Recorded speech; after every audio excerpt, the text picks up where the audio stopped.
பகுஜன் சமாஜ் கட்சியின் தமிழக தலைவர் ஆம்ஸ்ட்ராங் படுகொலை செய்யப்பட்ட சம்பவம் மாநிலம் முழுவதையும் பேரதிர்ச்சியில் ஆழ்த்தியுள்ளது. கமிஷனர் மாற்றம் உள்ளிட்ட அதிரடி நடவடிக்கைகளை தமிழக அரசு மேற்கொண்டு உள்ளது. இந்த நிலையில்தான் ரஞ்சித் பகுஜன் சமாஜ் கட்சியின் அடுத்த மாநில தலைவர் ஆக போகிறாரா என்ற பேச்சு அடிபடுகிறது. ஆம்ஸ்ட்ராங் மரணத்தில் கண்ணீருடன் கலந்து கொண்ட ரஞ்சித் சம்பவம் தொடர்பாக தமிழக அரசை காட்டமான கேள்விகளால் துளைத்திருந்தார். ஆம்ஸ்ட்ராங்கிற்கும் ரஞ்சித்திற்கும் என்ன தொடர்பு?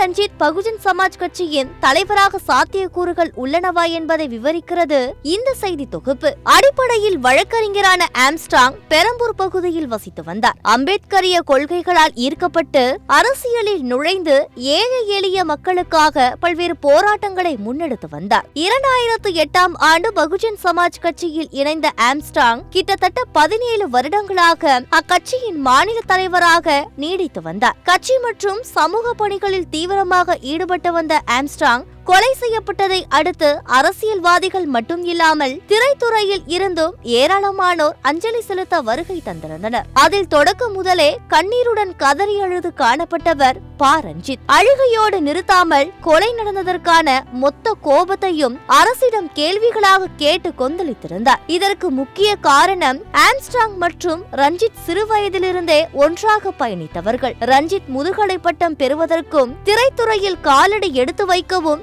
ஆம்ஸ்ட்ராங் உறுதுணையாக இருந்ததாக சொல்லப்படுகிறது. ஆம்ஸ்ட்ராங் உடனான நெருக்கம் காரணமாக இளம் வயதில் இருந்தே பகுஜன் சமாஜ் கட்சி நிகழ்ச்சிகளில் கலந்து கொண்டு வந்துள்ள ரஞ்சித் அக்கட்சியின் பயிலரங்குகளிலும் பங்கு பெற்று வந்துள்ளார். அதே போல ரஞ்சித் நடத்தும் மார்கழியில் மக்கள் இசை போன்ற நிகழ்ச்சிகளில் ஆம்ஸ்ட்ராங்கும் கலந்து கொள்வது வழக்கம். நடந்து முடிந்த நாடாளுமன்ற தேர்தலில் பகுஜன் சமாஜ் கட்சி பெரிய தாக்கத்தை ஏற்படுத்தவில்லை என்றாலும் அக்கட்சியினர் பல இடங்களில் போட்டியிட முக்கிய காரணமாக அமைந்தவர் ஆம்ஸ்ட்ராங் தான். ஆம்ஸ்ட்ராங் போன்ற அம்பேத்கரிய பார்வையும் தெளிந்த அணுகுமுறையும் கொண்ட ரஞ்சித் பகுஜன் சமாஜ் கட்சியை வழிநடத்த முன்வர வேண்டும் என அங்கொன்றும் இங்கொன்றுமாக சமூக வலைதளங்கள் தொடங்கி அரசியல் வட்டாரங்கள் வரையிலும் பேசு பொருளாக மாறியுள்ளது. அதற்கேற்றார் போல ரஞ்சித் தனது எக்ஸ் தள பதிவில் கூட்டம் நிச்சயம் சிதறாது, முன்னெப்போதும் விட தீவிரமாக ஒன்றிணையும் காலமும் தேவையும் உருவாகி இருப்பதாகவே பார்க்கிறேன் என குறிப்பிட்டுள்ளார். இந்த நிலையில்தான் பகுஜன் சமாஜ் கட்சியை வளர்த்தெடுக்க